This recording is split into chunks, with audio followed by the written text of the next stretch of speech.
My name is Alicia Hoflick-Moore, and I will be the room chair for today. Thank you all for joining us.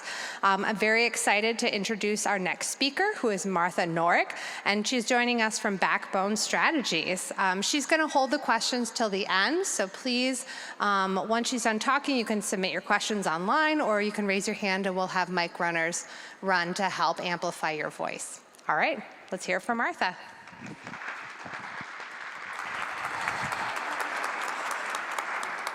Hello.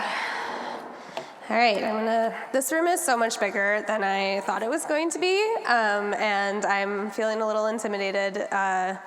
So thank you very much for bearing with me while I get situated here. I'm really excited to be here. My name is Martha Norrick, and until August of this last year, I was the Chief Analytics Officer for the City of New York.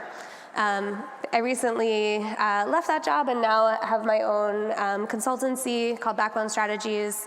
But I'm here today to talk a little bit about some of the things that I learned and some background on applications of data science and analytics in the government context. We've already talked about some, Dr. Hannah laid some excellent groundwork for this talk, so I think we'll talk about some things that I saw sort of from the front lines of being in government with the application of new AI tools and this sort of, FOMO that I think government is also experiencing. All right, so the agenda for my talk today, we're going to do a little bit of introductions. How many of you out there are students? Oh, awesome, excellent. I'm going to talk a little bit about sort of my background and how I got into government, because I know one of my goals here is to hopefully convince some of you who are looking at what to do with this incredible set of skills that the university has been giving you and instilling in you, and hopefully make you feel like government is maybe a place to apply those wonderful skills and knowledge that you have. We're going to talk a little bit about government and sort of the application and the history of data and analytics in government context. I'm going to talk a little bit about a case study of an example of a way that New York City has used data science in trying to improve city services. And then we're going to talk a little bit about considerations for AI implementation, or sort of the use of new technologies in the government context. So we'll just dive right in. So I am originally from Anoka County. Any Anokans out there? All right, sweet. One woo. We'll take it. I grew up in Anoka County. I went to high school in St. Anthony Village, just like kind of northeast Minneapolis area. And when I graduated from high school, I moved to New York City to go to Barnard College as an undergraduate.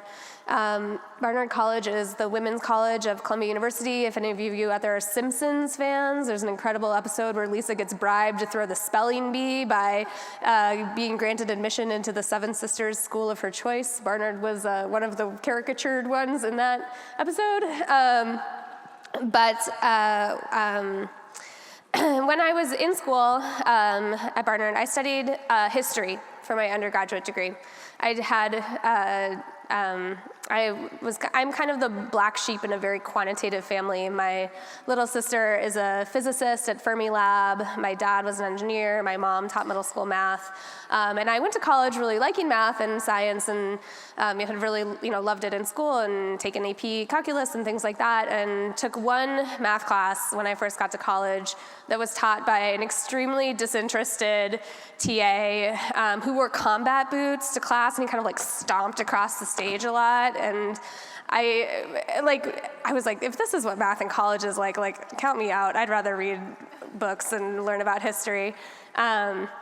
So I studied history, which we're going to talk a little bit about, because I actually think that having some historical training and having some perspective on the history of US history, world history, whatever, is an extremely good skill for thinking about how to apply data and just work in government generally. I think one of the things that training as a historian does for you is give you the understanding that the way things are is not the way things will always be or the way things always were.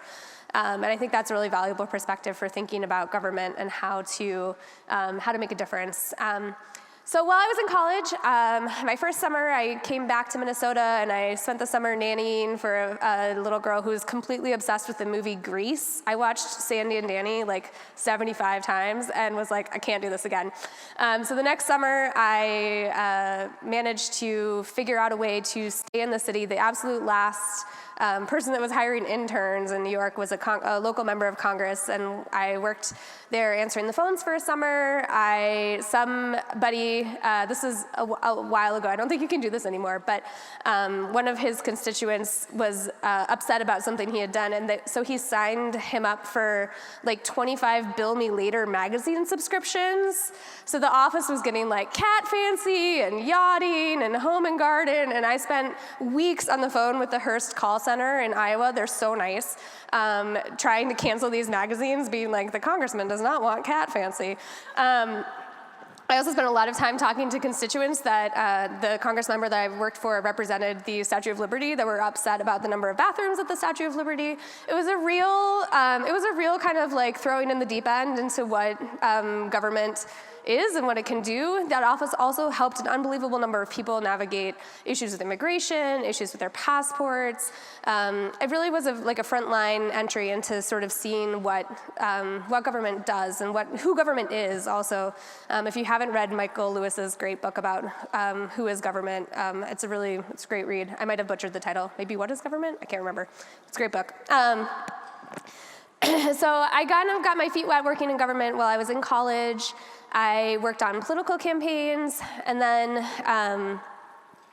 when I graduated, I kept going. I worked as an organizer, and at the time, I have this history degree. I don't have a lot of experience working with data, but I was sort of at the time a data collector. A lot of what community organizing and organizing in the electoral context is collecting information about people, about what they care about whether or not they voted, things like that. And I, at the time, was using this data to try to make sure that we were following up with people who had said that they would volunteer for the campaign or things like that. And I was really curious about kind of how this data and these lists were getting made. So I ended up going to a boot camp run by a progressive organization that's sadly defunct in Washington, D.C. for people who are interested in getting into working in electoral data. This was in 2010, so Obama had won the presidency in 2008, and everybody was writing stories about his amazing team of nerds who won him the election. We all know that's kind of a more complicated story than just nerds alone. But this group was training people to get into this field, this sort of newly developing field of political analytics.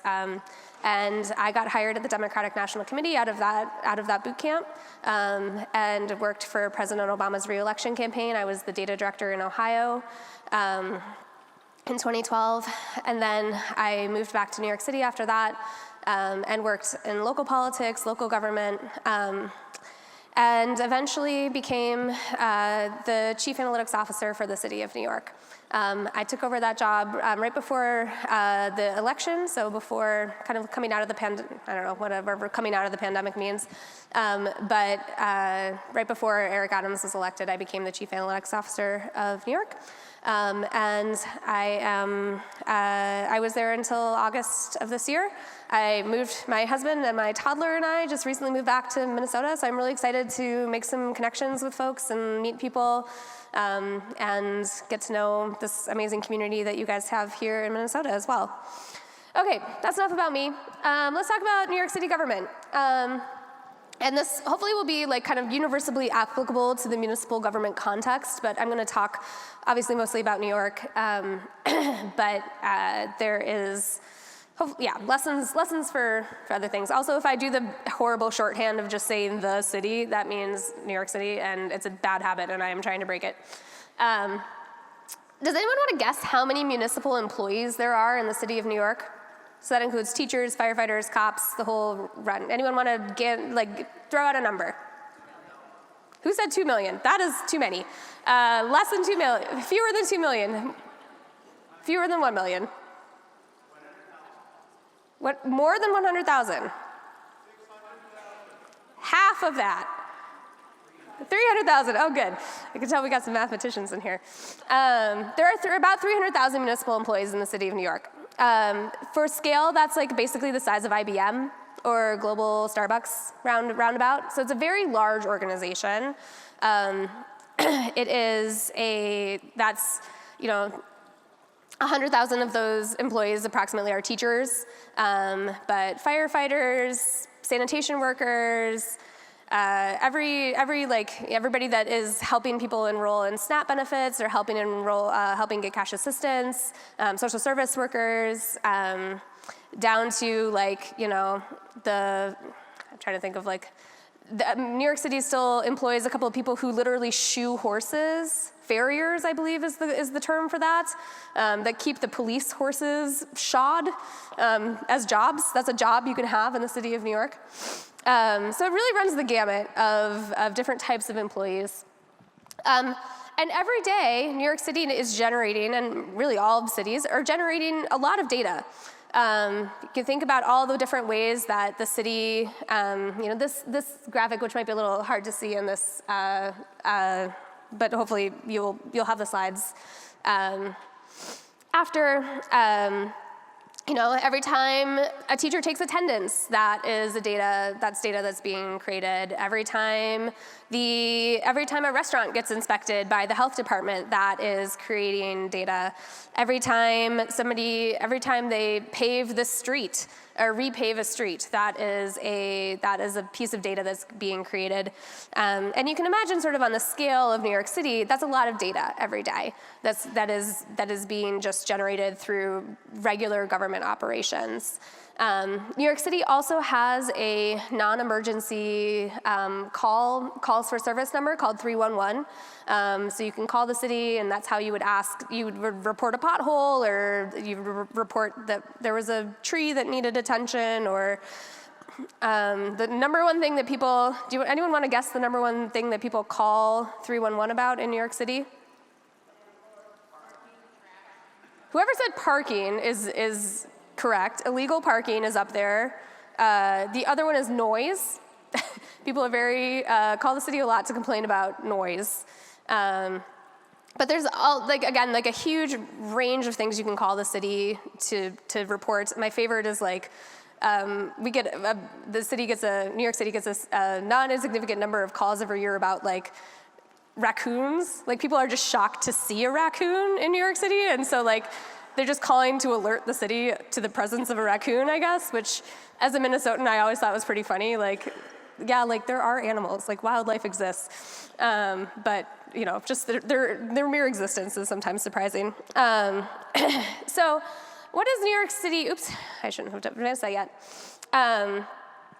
Another thing that is quite cool about New York City is New York City has a law that dictates that any public data set that is created by the city is considered open by default unless there is a reason for it not to be.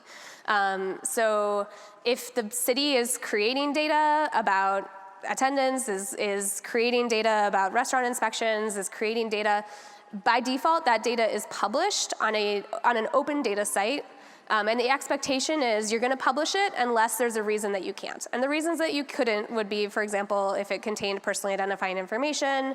We're not publishing, the names and addresses of people who are applying for SNAP benefits, or who, we're not publishing the names and addresses of school students, or individual level attendance records or things like that. But basically, almost any operational data set you can find on New York City Open Data. There's thousands of data sets there. If you're interested in municipal data, I highly recommend checking it out, especially if you're looking for data sets maybe to use for a project or an independent inquiry of some sort. There's a data set of like the over 30 million 311 calls that have been made to the city since 2010. There's my favorite, one of my favorite data sets is the Department of Health publishes its dog licensing data, which is 1 row per licensed dog with the zip code that the dog lives in, the breed of the dog, and the dog's name. So if you're really interested in sort of the phenomenon of the rise of the Labradoodle, or the New York Times actually did this amazing piece a couple years ago looking at gentrification through the licensing of French bulldogs, and how geographically the French bulldog distribution across the city sort of reflected rising rents and gentrification in particular New York City neighborhoods. So there's lots of really cool and interesting data on the New York City Open Data website. I definitely encourage you to check it out. It has a pretty robust API. It has a robust community behind it. And New York City also has, in every March, an Open Data Week, a celebration of all of the different public data about New York City, both created by New York and then also created by others. And those events are all free, and many of them are online and virtual, so you don't have to fly to New York to attend. And this year will be actually the 10th anniversary of Open Data Week, so there will be a lot of really cool, extra cool events this year. Okay, that's my plug for Open Data. So the office that I ran in New York City, the Office of Data Analytics, was created in 2012 during the Bloomberg administration.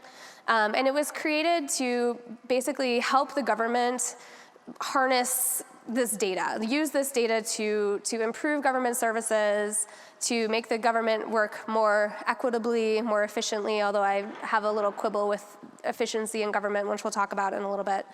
And we had three main activities or areas that we worked in. We ran the New York City Open Data Program, which is one of the reasons why I've been talking about it. We also have a data science and analytics team that works directly with agencies and also with City Hall on priority projects, especially when it comes to integrating information from multiple different agencies. New York City has about 54 different agencies, so that's everything from the Department of Health to the Department of Veterans Services to the Department of Education to the Sanitation Department, like every different kind of type of agency you can think of, and they all kind of run like their own little mini corporations or their own little mini companies. They have they're collecting their own data, they're storing their own data. And one of the big challenges for working with municipal data is bringing that data together, both for sort of practical, technical implementation reasons, right? The data are living in different systems. Those systems don't always have the setup to talk to each other, but mostly actually for legal reasons. If you are, the data that the city is generating, generally belongs to that agency and could be governed by all sorts of different types of rules. So that could be HIPAA, that could be FERPA, the federal regulation that dictates the use of educational data. It could be the state's general welfare law. There's a lot of restrictions for good reason on how data can be used and why it can be used. So sometimes when I speak to groups, people sort of assume that governments are all kind of sitting on one giant trove of data. All of it is interlinked. Everything talks to each other. At least in New York City, that could not be further from the truth. And anytime we try to do a data science project or an analytics project, a significant amount of our time was actually spent drafting or working with the attorneys to draft a legal use case for why this data could be brought together, who would have access to it, what the retention rules would be, what the destruction rules would be, all of the things that you need to think about in advance of doing a project that would, particularly one that would use information that is not already public. And that is actually also one of the amazing other great things about the Open Data Program is that because so much of the data the city generates is already published and made public, that really speeds up the possibility of using that data in analytical projects. So the project that I'm going to talk about today is a case study of some work we did around tenant harassment. All right, another New York City trivia quiz. I bet you guys didn't know you were coming to trivia night about New York City today. Does anyone want to guess what percentage of New York City households rent?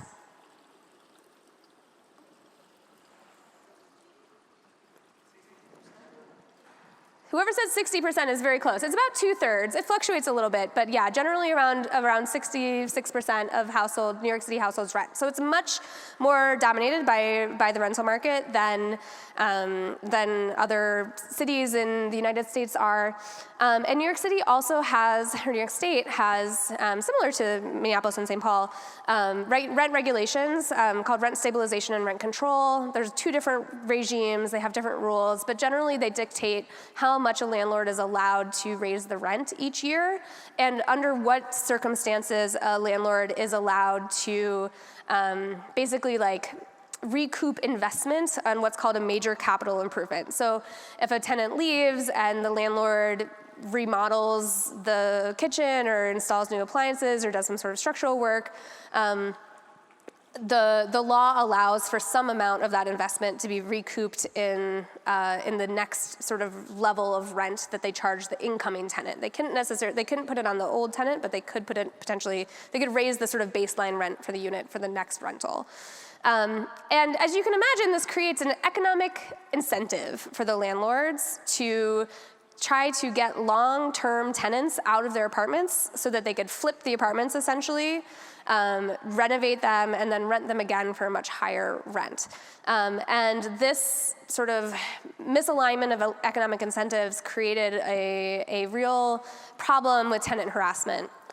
People who are longtime tenants in their units, landlords would be trying to get them out, and they people deal with unbelievable amounts of like horrific things that their landlords would do to them. And this is a big problem. Obviously it's not legal what those landlords are doing, there are a lot of rental units in New York City. That million number is actually like structures in New York City. I don't actually know exactly how many rental apartments there are in the city. But there's the inspection workforce of the city, so between the Department of Buildings, the Department of Health, the Housing Preservation and Development Office, which is the office that's sort of tasked with enforcing the city's housing code. They have way fewer inspectors than there are buildings. Not every building is getting inspected every year. A lot of those inspections are being driven by complaint, but there's different flavors of inspection depending on what people are complaining about. So if you're complaining about construction-related stuff, the Department of Buildings is going to come out and look at that, most likely. If you're complaining about your heat and hot water being turned off, the Housing Preservation and Development Office inspector is going to come out and look at that. But what that creates is kind of a fractured picture of what is going on in any particular building, because each inspector is kind of looking for their particular set of things, and there's not kind of like a holistic view of the building. So during the de Blasio administration, this city hall decided that they wanted to do something about this problem and built a sort of coordinated inspection resource where inspectors from multiple agencies would go out together to situations where they thought there might be tenant harassment going on. Sometimes, right, your heat and hot water goes out, the boiler breaks. It's not anybody's fault per se. Boilers sometimes break. It's not a symptom of some sort of underlying larger problem or systematic attempt to harass tenants. It's just a broken boiler. The world is big, the universe is random, things happen. But looking for this specific sort of set of tenant harassment, buildings that might be experiencing tenant harassment, we had only so many inspection resource. This is a scarce resource optimization problem, which is a real bread and butter for municipal data science or government data science. Like how do you sort of make sure that this resource where we only have so many inspectors that can only look at so many buildings is allocated in a way that is sort of most effectively finding this problem. So we start with the question of, what data do we have that might shed some light on this question of where do we send these inspectors if what we're looking for is tenant harassment. New York City has a really rich amount of data about buildings, actually. And a lot of it is contained in this data set called the Primary Land Use Tax Output Data, or PLUTO for short. This is available on open data if you'd like to take a look at it. It's a very cool data set that's assembled by the Department of City Planning from a lot of different sources, including tax data, as well as other sort of municipal administrative information. So we know things like the year that the building was built. We know its assessed value. We know its total floor area. Ooh, I got a zip, okay. We also have information about what's going on in that building that people have been calling us. So 911 calls, information about fires, information about Department of Buildings complaints, violations, code inspections, things like that. Does anyone want to take a, this is kind of a leading question, I guess, but what's the issue with information that is generated via complaint? Not everyone complains. Not everyone complains. Ding, ding, ding. That is correct. And specifically, people do not complain. It's not random, the people who don't complain. It reflects an underlying pattern of poverty, of issues in the longstanding issues in the city. So relying on that kind of information solely in these types of models can frequently lead you to think that places where people complain a lot are the places where the issue is happening the most, when really what you're seeing is the evidence that people there are calling the most. If you'll see it frequently. I see it in the news a lot, and like every year the New York Times writes this article about where are the noisiest places in New York City, and they use the 311 noise complaints to make this map, and it's like a beautiful map. And every year I think, this is not a map of the noisiest places in New York City, this is a map of where people complain about noise the most in New York City, and those are not the same. So we brought all this information together. We know this information about buildings. We know some information about who's calling, and we also know kind of an outcome, right? We have data about the inspections themselves and whether or not that inspection resulted in a violation. So we have an outcome variable that we can use that, again, is like, it's a tricky problem to kind of extricate the citizen-driven complaint cycle here out of it, because a lot of those inspections are also driven by complaints. So this is a thorny problem, and one that I know that there's a lot of interesting academic work being done on in various different places across the country and the world. And the other thing that we think a lot about, that we thought a lot about in our work as at the Office of Data Analytics, is explainability. How can you sort of build a model or take this information and then make sure that people understand what it is that is really kind of driving that prediction in a way that is explainable to regular people, to non-technical audiences. We don't like black box models. We don't like and there are obviously use cases where it's not as important to be able to explain how the model arrived at that outcome. But in the government context in particular, and especially when we're trying to basically what we're doing is we're using math to try to tell people how to do their jobs, which if you are not sort of bringing people along with you in that work can result in a lot of skepticism. And actually, anyway, but anyone want to guess what the most predictive complaint type for tenant harassment turned out to be? It wasn't heat and hot water violations. It wasn't noise. Does anyone want to guess the complaint category, I guess, or complaint type? This is a kind of hard one. Parking, no. It was dust, actually. People complaining about dust. If someone has complained about dust in an apartment building, the probability that that apartment building would have a positive inspection that resulted in a violation, much, much, much higher. And combined with some other factors, that really helped these inspectors focus their efforts on the buildings where they were getting the highest hit rate for these types of inspections. Okay, I'm basically out of time, which is terrible because I didn't think this presentation was going to be long enough, and now it turns out that I just can't stop talking. So talking a little bit about kind of considerations for AI implementation in the city or in municipal contexts. I think a little bit about what we just talked about with the 311 calls. This is a telephone switchboard. I think my personal perspective on this is that I fundamentally think that what we owe what government owes to people are really three things when it comes to this implementation of new technologies or new tools or anything in this. And I'm kind of in the camp that I ultimately think that AI will be a normal technology. There's differing opinions about that.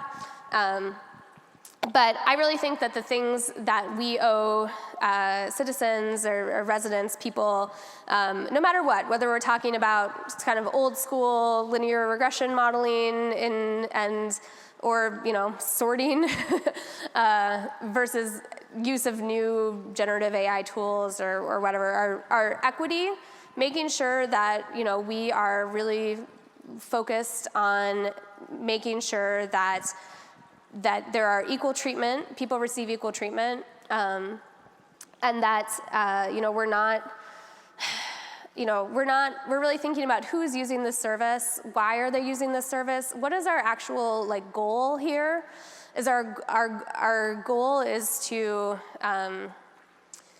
I really think of technology and data as being in service of that broader goal, whatever that goal might be. So if in the government context, if the goal is to have fewer people experiencing tenant harassment in their buildings and not waking up to unbelievable choking construction dust and noise every day, how do we actually achieve that goal? And data and technology can play a role in that, but it's not the thing, right? The goal is not to use technology. The goal is not to not use technology, but the goal is to achieve some sort of policy outcome that we want to see.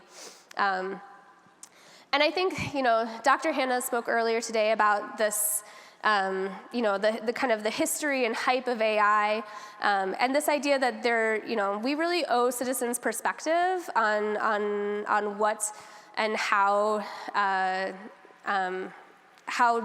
they experience technology and what is actually what would be a good use case, what would be a bad use case, not just sort of I don't think government should join the hype parade for any particular technology, and instead should be a sort of a thoughtful and perspective-taking entity in this conversation. And finally, transparency. And I think there's open data is a big part of this, but that's the data, right? The questions around what types of automated decision-making tools are being used, why are they being used, how are they being used, how can you challenge the outcome of an automated decision? There are lots of municipalities and governments across the nation and the world that are really thinking about these questions and building that regulatory framework for how to protect citizens and people from the harms that AI can bring. And I really hope that the pace of that regulation keeps up with the pace of the innovation coming out of the technology sector, because I think it makes everything better. It makes the technology better, it makes the experience of living in a world with undergoing great technological change better. And I think that governments, and if you have perspectives on this, going to work in government is a great thing to do. You will have the coolest coworkers, you will solve the most interesting problems, your anecdotes will slay at dinner parties. Come and join the government, it's great.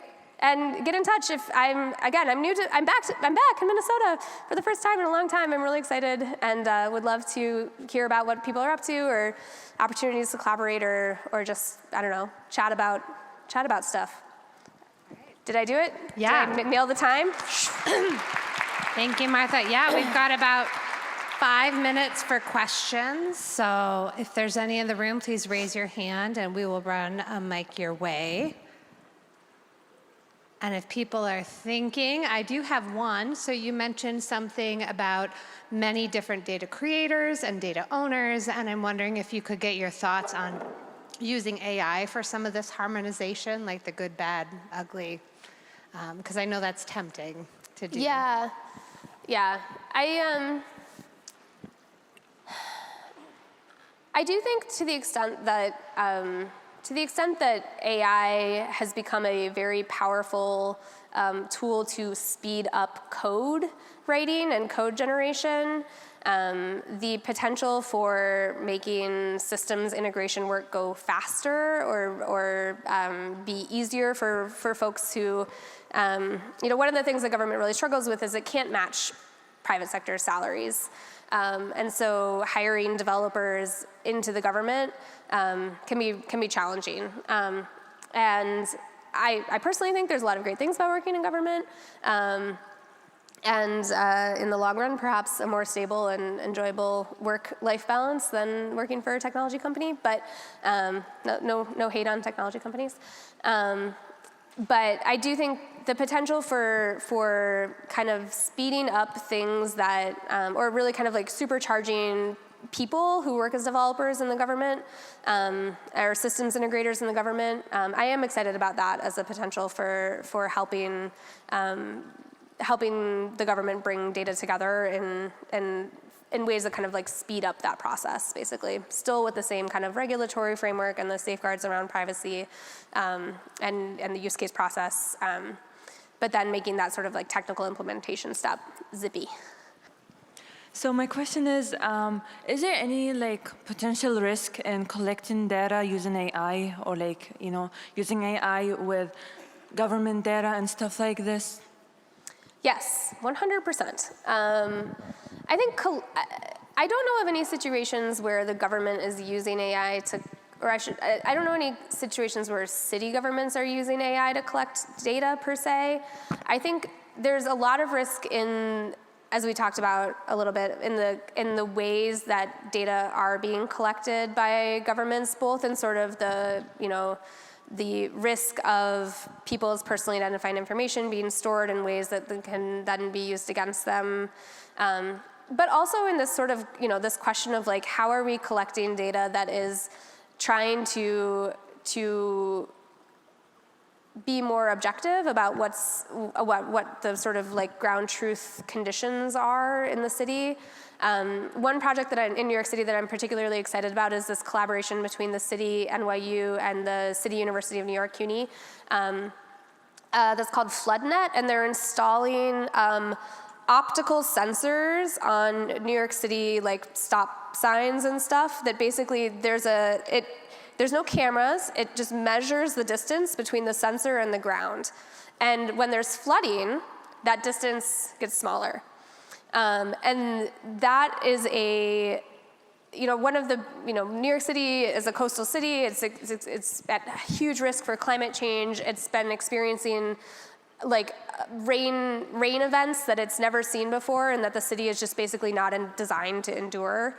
And we didn't really have great data about where that flooding was happening because a lot of it is happening in places where there's not necessarily someone there to see it happen. And I think thinking about like if we're interested in kind of outcomes and really understanding like the ground truth of what is happening, like how can we kind of think about data collection in a way that makes sure that we are getting as close to, and data is always an abstraction of reality, but like how can we kind of de-bias the ways that we're collecting data so that it is more reflective of ground truth reality, whether that's thinking about sampling, whether that's thinking about survey work, whether that's thinking about potential for sensors or things that are measuring ground truth realities without sort of, being objects of surveillance. Although even those optical sensors, one of the funny things about them is in Brooklyn, along 4th Avenue, which is this big, long road that runs up almost all of Brooklyn. It's one of the areas that floods a lot, and there's a lot of these sensors deployed there, but it's also the route of the New York City Marathon. So if you look at the sensor data from yesterday, actually, it all of a sudden looks like this like unbelievable biblical style flood, but it's just people standing underneath the sensors. So, there's challenges, risks. One thing I think is interesting about the new, NLP techniques that are coming out of these large language models is this, lots of cities do collect unstructured information and then just basically never look at it again. So that could be like call transcripts, that could be, and I think there's risk and reward, there's potential for learning from that text data, but also big amounts of risk because it hasn't really been dug into before. And when you're classifying a call for service, it's kind of abstracting the narrative, and the re-identification risk is high, I think, with that type of data. All right, well, I think we're at time. Okay. So thank you so much. Let's give one more round of applause for Martha.